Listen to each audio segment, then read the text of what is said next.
Arthritis ठीक करना है ना आपको। So you want to correct the arthritis का मतलब क्या होता है? आइटिस का मतलब क्या होता है? वेन यू से आर्थराइटिस, तो आपने तो बोल दिया ग्रीको रोमन वर्ड है, तो ऐसे शब्द बोलने से ठीक तो होता नहीं। तो आर्थराइटिस का मतलब क्या समझते हैं? आइटिस का मतलब क्या है? इन्फ्लेमेशन कहते हैं। इन्फ्लेमेशन का मतलब क्या? देखो हम लोग अंग्रेजी बोल देते हैं, उसको अपनी भाषा में बदलेंगे ना तभी हमको समझ में आएगा। तो मैं आपको एक एग्जांपल बता रहा हूं और ये बता रहा हूं आर्थराइटिस क्यों हो रहा है, ठीक है? चलेगा? तो पहले आप समझ जाइए कि ये हो क्या रहा है, उसके बाद आपकी जिम्मेदारी है, ये भी मैं बोल रहा हूं। If you don't take the right step, your life will not improve.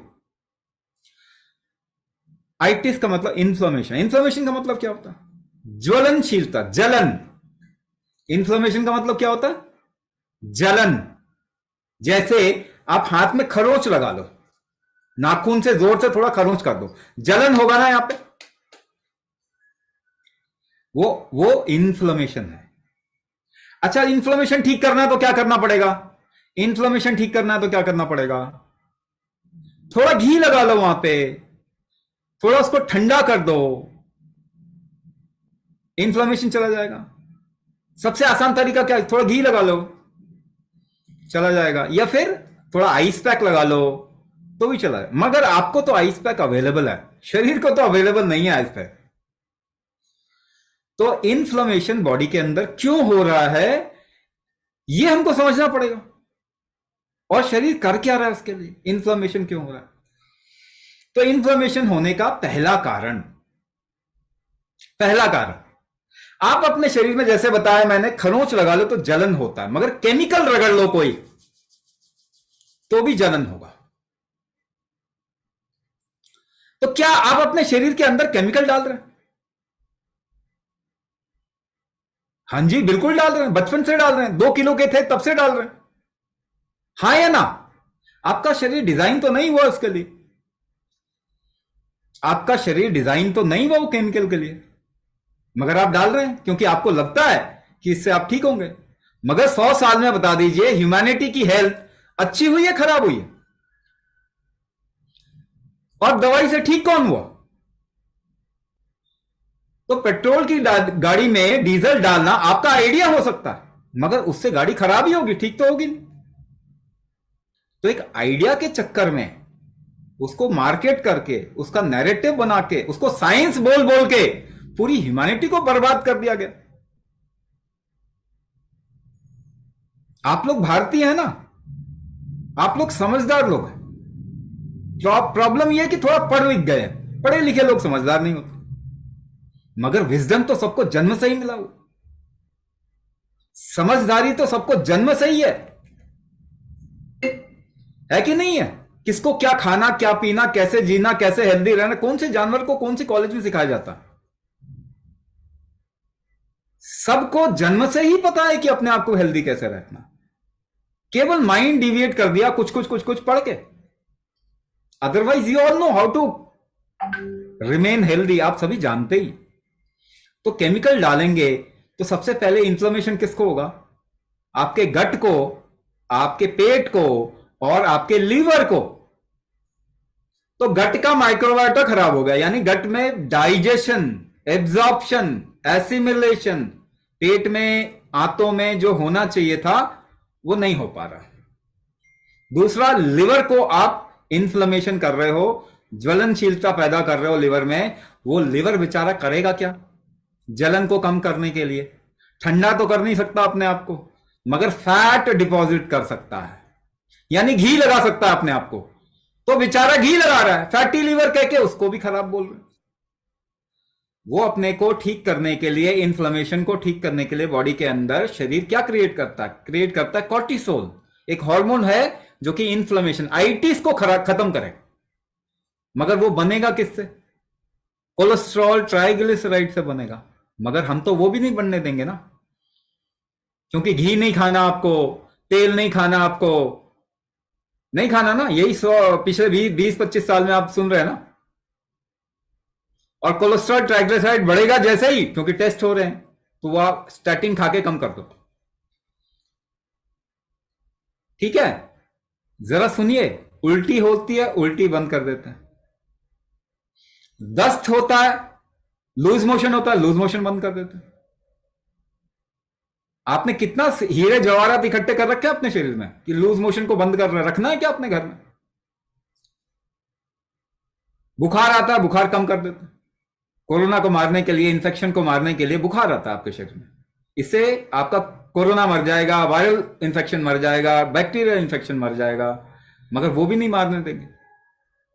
वो भी पैरासिटामोल खा के कम कर देंगे। दर्द आपके शरीर का मार्कर है जिससे रीजनरेशन होता है। कहीं पे यहां पे चाहिए, वहां पे दर्द होगा, वहां पे रीजनरेशन होगा। आपको दर्द काट देना यानी रीजनरेशन नहीं करवाना। फिर कहेंगे हड्डियां घिस गई जी, तो बनने नहीं दे रहे तो घिसेंगी ना। अरे बनने ही नहीं दे रहे तो घिसेंगी ना। फिर कहेंगे नहीं तो आर्थराइटिस हो गया, तो आर्थराइटिस नाम बोल के क्या फैशन है बोलने का? ठीक तो होता नहीं है साहब। रूमेटाइड हो गया तो ठीक तो होता नहीं है साहब। ऑटोइम्यून डिसऑर्डर ठीक तो होता नहीं। नाम बोल बोल के ज्ञानी मान रहे हैं सारे के सारे, मगर बीमार होते जा रहे हैं सब। तो पहले केमिकल दवाइयां आपके लिए ये क्रिएट कर रहे हैं। दूसरा, शरीर को आपने क्रिमिनल मान लिया। ये जो भी करेगा गलत करेगा। लाखों सालों से आपके शरीर ने कोई बीमारी क्रिएट नहीं की, ठीक ही किया है अपने आप को। कोई डायबिटीज, हार्ट डिजीज, कैंसर ये सब नहीं था, लाखों सालों से नहीं था। मगर आप कह रहे हैं कि नहीं, ये जो भी कर रहा है गलत कर रहा है। तो कहने का मतलब है जब लिवर बेचारा काम नहीं कर पाएगा, फैटी लिवर हो जाएगा, क्योंकि आपने उसको इन्फ्लेमेशन में डाल दिया, कोलेस्ट्रॉल ट्राइग्लिसराइड बढ़ जाएगा। उससे क्या होगा?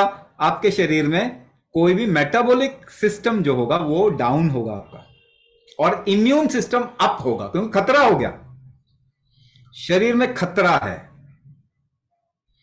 मगर उस खतरे को, इन्फ्लेमेशन है ना, उसको कम करने के लिए और इन्फ्लेमेशन और दवाई खा रहे हैं। हाँ या ना? एक बीमारी से दूसरी बीमारी, दूसरी बीमारी से और दवाई। आप बीमारी बढ़ा रहे हैं कि कम कर रहे हैं?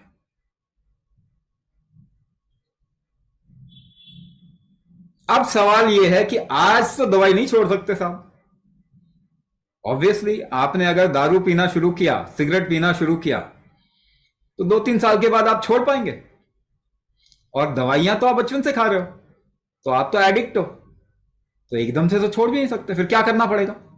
अपने झेलने की क्षमता, टॉलरेंस बढ़ाना पड़ेगा। ये तो अटमोस्ट यानी कि इमरजेंसी में जरूरत है पूरी ह्यूमैनिटी में, टॉलरेंस बढ़ाना। क्योंकि अगर आप टॉलरेंस बढ़ा लेते हैं, देखिए एक और एग्जांपल मैं आपको दे रहा हूं, एक और एग्जांपल दे रहा हूं, उसको समझने की कोशिश कीजिए मैं क्या बताने की कोशिश कर रहा हूं। शुगर लेवल बहुत कॉमन सी चीज है, सबको मालूम ही होता है ना। तो एक काम करें, 200 के शुगर लेवल के 10 लोग इकट्ठा करें, क्या सबको सेम प्रॉब्लम होगा? इसका मतलब सबको सेम प्रॉब्लम तो नहीं हो, किसी को बिल्कुल भी प्रॉब्लम नहीं होगा, किसी को बहुत ज्यादा प्रॉब्लम होगी। तो शुगर लेवल से प्रॉब्लम नहीं है। अगर एक बंदे को 200 के शुगर लेवल में कोई प्रॉब्लम नहीं है, तो यानी शुगर से प्रॉब्लम नहीं है, आपकी झेलने की क्षमता नहीं है अगर, तो प्रॉब्लम है वो। 200 के ब्लड प्रेशर के 10 बंदे इकट्ठे कर लो, थायराइड के सेम टीएसएच लेवल के 10 बंदे इकट्ठे कर लो, क्या सबको सेम प्रॉब्लम होगा? तो उससे प्रॉब्लम नहीं है, आपकी झेलने की क्षमता अगर नहीं है तो प्रॉब्लम हो जाएगा वो। एक ही तरीके का भोजन 10 बंदों को दीजिए और 1 साल के बाद में सबकी हेल्थ देखिए। एक ही तरीके का भोजन 10 लोगों को दीजिए और 1 साल के बाद में उनकी हेल्थ देखिए, सबकी हेल्थ अलग अलग होगी। तो भोजन से आपकी हेल्थ इतनी रिलेटेड नहीं है जितने कि आपकी उसकी डाइजेस्टिव स्ट्रेंथ से रिलेटेड है। अगर आपके डाइजेशन की क्षमता ज्यादा है तो आपको वो भोजन हेल्दी बना देगा, नहीं तो वो बीमार कर देगा। तो सारी कहानी तो आप पे आके गिरती है ना। और आप अपना इलाज तो कर ही नहीं रहे। आप डाइट करेक्ट करने की कोशिश कर रहे, आप दवाई खाने की कोशिश कर रहे, आप क्या चलो केमिकल नहीं खाते, आयुर्वेदिक खा लेते हैं, मगर आयुर्वेदिक दवाई खा के आप शक्तिशाली हो जाते हैं क्या? आपकी शक्ति तो वापस नहीं करती कोई भी दवाई, वो तो आपको ही करना पड़ता, वो तो आपको जोर लगाना पड़ता है, तब आपकी क्षमता बढ़ती। भोजन खा के दवाई लेके मैराथन तो नहीं दौड़ जाते, उसके लिए जोर लगाना पड़ता, प्रैक्टिस करना पड़ता। जोर कैसे लगाते हैं? कुंभक, बिना कुंभक के जोर नहीं लगा सकते। तो सारी कहानी आप पे आके अटकती है। आप बाहर ढूंढ रहे हैं, प्रॉब्लम अपने अंदर है, सॉल्यूशन बाहर ढूंढ रहे हो। कौन सी दवाई मिल जाए मुझे, क्या खा लूं मैं? तो अगर आपके शरीर में झेलने की क्षमता ही नहीं है तो इन्फ्लेमेशन तो होगा ही ना। लंबे समय तक इन्फ्लेमेशन अगर रहता है आपके शरीर में तो आइटिस जोड़ों में आएगा, वो आर्थराइटिस तो होगा ही ना।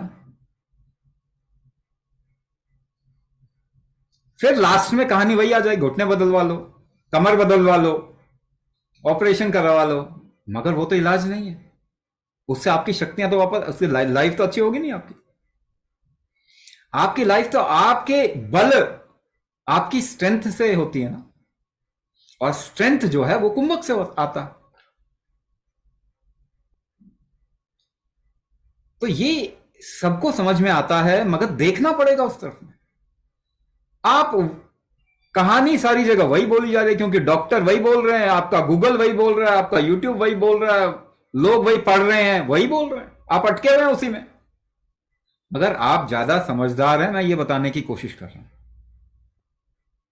अपनी पढ़ाई लिखाई को साइड में रखिए, अपनी बुद्धि का इस्तेमाल करें, तो आप सबको मालूम है प्रॉब्लम कहां पे है, और उसको ठीक करना है तो कहां काम करना होगा।